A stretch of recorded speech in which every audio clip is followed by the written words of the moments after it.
Let's start activity number 9 Bridge Course Book Standard 8। यहाँ पर आप लोगों को एक्टिविटी नंबर 9 में क्या दिया हुआ है, चलो देखते हैं। एक्सटेंशन एक्टिविटी फर्स्ट आपको दिया हुआ है to make the students think about process of farming and explain in detail. यानी आप लोगों को फार्मिंग के बारे में सोचना है, फार्मिंग खेती बाड़ी कैसे की जाती है, खेती बाड़ी में क्या क्या होता है, और आप लोगों को क्लास में डिटेल में एक्सप्लेन करना है।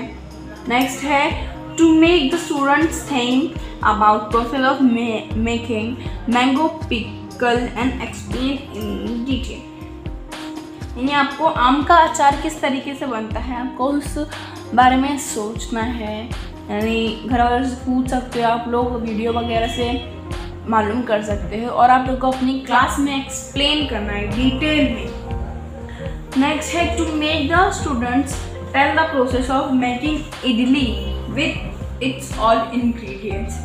आप लोगों को इडली की रेसिपी मालूम करनी है विथ ऑल इंग्रेडिएंट्स, उसमें क्या क्या चीज़ें होती है, किन चीज़ों से मिलकर इडली बनती है, तो पूरा एक्सप्लेन करना है डिटेल में।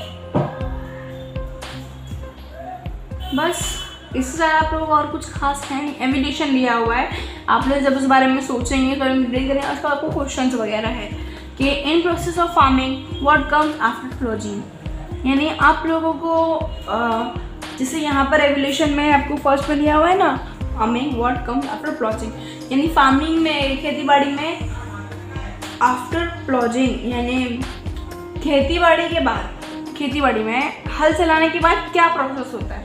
आप लोग जब इस बारे में सोचेंगे, इस बारे में आप लोग एक्सप्लेन करेंगे, तो आप लोगों को पता होगा कि हल चलाने के बाद क्या अमल होता है खेती बाड़ी में, तो आप लोगों को बताना है।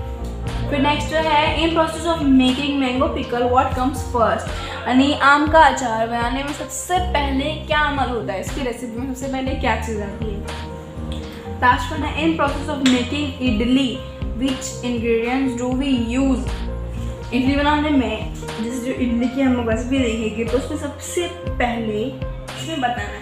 बस इसमें आप लोगों की मीन्स रेसिपी वगैरह के बारे में बताया गया, उसको एक्सप्लेनेशन आप किस तरीके से करते हैं, बस इसी चीज़ के बारे में बताया गया।